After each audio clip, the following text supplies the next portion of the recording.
Chapter 6 Over the Hills. On a May morning, when the sting of frost was in the air, the Phipps family set out over the hills to Governor's Bay. There was an old track, the Kashmir shepherds told them, where the men who built the cottage used to come to and fro. They were to go up the valley through the flax, then strike up onto the spur to their left, and continue on to the saddle, from which there was a steep descent onto the bay. With a great many things to be carried, Bill and Jack were allowed 2 days off to see their mother safely settled. Each of them had a roll of blankets to sling across his bag. The pans and dishes were taken out of the wooden trunk and tied into sacks, while the clothes were left in the carpet bags. These bundles would have to be slung between 2 carriers and taken for short distances, while some of the family came back for second burdens.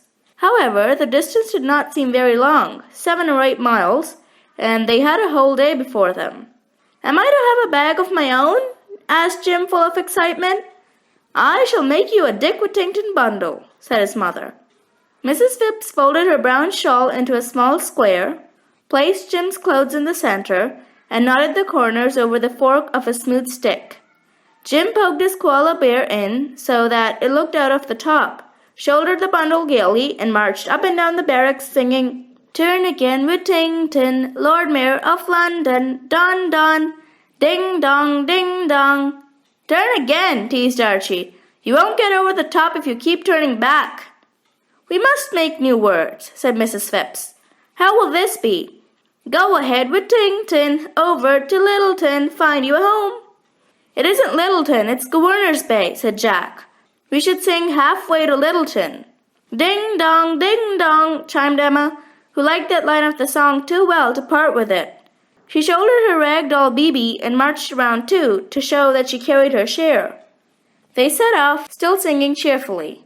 Before reaching the flax, they could see well up the valley to the saddle, with the beginning of its dark edging of bush, and the big hill called the Sugarloaf to the left of it. It all looked very clear and simple, and, never having been in the New Zealand bush, they imagined it would be like Australia, where there was plenty of space between the trees. All went well until the track through the flax began to break up into 3 or 4 paths, and nobody could say which was the proper one. There were no footprints or hoof marks, nothing but the long leaves and tall flower stalks that grew so fast as to cover up the marks of men completely. "Let's take the path that gets us out the quickest," said Bill. Up above them were the shining leaves of small trees, whitey wood and broadleaf and 5-finger. But between this and the flax there lay a belt of creeper, throwing out long, trailing branches. "Mama, Mama!" cried Emma. "Ear scratch!" Ugly spines curved beneath each leaf and along the stalks. Mrs. Phipps gently eased the creeper away, but a small trickle of blood went on oozing from the earlobe. "This will be the bush lawyer they talk of," she said. "Once it gets its grip on you, it never lets you go." There was no dodging it. They went up and down alongside the massive bush lawyer looking for stepping stones as if it was a river. And when they found them, Jim and Emma had to be lifted over from hand to hand. Mrs. Phipps came last, but she slipped off a leaning rock and the lawyer gripped her up to her knees. "Mama! Mama!" wailed Emma in terror. But Mrs. Phipps began to laugh so that Emma had to laugh too, and her mother seemed not to notice how her own hands bled as she eased the spines from her dress. The scrub was not easy to walk through either. It was gay with fantails flitting and swooping everywhere, and bellbirds singing as they searched for late berries, and this would have been delightful but for the supplejack vines, which made such a tangle that Jack had to cut a track with his sheath knife. "We must go upwards to the tussock grass," said Mrs. Phipps. But when they tried this, they came to a rocky bluff impossible to climb. "We could edge along it till there's a place to go up," said Jack. "Or work back," said Bill. So Mrs. Phipps had to wait while both ways were explored and listened to the shouting of arguments as to which way was the best. In the end, they followed Jack, and his way turned out to be almost directly outwards, hand over hand with only roots and small bushes to hold on. It was a great trial passing the bundles up, and worse than the bundles was Emma, for she whimpered with fright and refused to move and had to be dragged. Then Jim almost lost his grip from sneezing as the spores of the ferns got into his nose. To cap everything, when at last they sat down on a patch of level grass, right under their eyes was Bill's chosen way, an easy slope. This was too much for Bill. "You idiot!" he shouted. He let fly a punch at Jack's chest and bowled him over. Jack bounded back like a boomerang and the next minute was on top of Bill, pummeling him. "Stop! Stop!" yelled Archie, trying to get him in between the flying feet and taking a kick from each brother for his trouble. That was the end of it. Mrs. Phipps stood over them with a stick in her hand, a rough, prawn stick. "Get up, both of you, if you don't want the sharp edge of this. Do you want to be sent directly back to Kashmir? Isn't one baby enough to carry?" Suddenly she smiled. Blows are a poor answer when stomachs call for food. There's bread and cheese and a patch of sunshine. Time for a spell. The sunshine was cozy, and Jim began singing as he set down his bundle. "Go ahead with Ting-Tin, halfway to Littleton, find your home. Ding-dong, ding-dong." So that weary Emma fell fast asleep in her mother's lap with the half-eaten bread in her hand. Archie and Jim and Jack wandered about the tussock while Bill sat staring moodily over the plains, nursing his anger. When Emma woke up, they walked steadily up the long, steep slope. Now she rode pick-a-back with Bill, while the others managed the bundles, which had to be lifted and carried and dropped and left, and returned for over and over again. There was much circling around clumps of matagory, which were all thorn, and Archie had his first taste of a Spaniard, which looked like another tussock until he stepped onto its cruel spines. "I never knew there were so many prickly things in this country," said Mrs. Phipps. It was afternoon before they reached the saddle. Then, for one glorious moment, the long grind of the climb was quite forgotten in the picture spread before them. The upper harbor, with its 3 long fingers separated by chains of low hills, Quail Island right in the center, Mount Herbert rising square beyond, and the water dreaming in blue. All this they saw over the tops of the bush which hid the shoreline of Governor's Bay. Jim burst out singing again. "Go ahead with Ting-Tin, halfway to Littleton, find your home. Ding-dong, ding-dong," chimed Emma. "Ding-dong, ding-dong." Jack was looking at something even more inviting than the harbor. A narrow gully which reached down from the tall Sugarloaf Hill to the left of them. Surely this meant a stream, and they were all dreadfully thirsty, for they had found nothing on the way up but a small trickle oozing beneath a rock.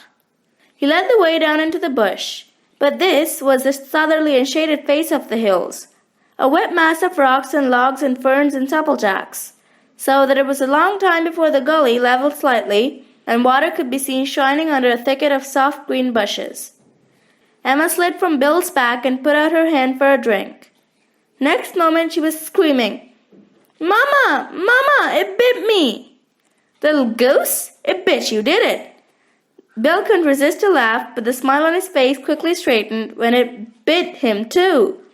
His hand felt as if tiny red-hot needles had been driven into the palm, and with the screen of leaves in the way, he could not even cool it in the water. "Keep away! It must be a nettle," said Mrs. Phipps, eyeing the downy hairs that clung to the stalks. This was more easily said than done. The nettle grew thickly all down the gully, which had to be skirted for some distance before they spied a pool that was free of it. By this time, Bill's hand was numb, and the water did not take away the sting, but at least it was wonderful to drink the dark, marshy water. "We must make for the ridge, where it's too dry for the nettle," said Mrs. Phipps. They worked over to the ridge on their left, only to find that it ended in a bluff. At least, from here, there was some sort of a view, and it seemed that more bluffs extended in that direction, while the spur on their right had an even slope, but to reach it meant recrossing the gully and finding another way through the nettles. They were considering this daunting prospect when Jim discovered that his stick with Ting-Tin bundle had gone.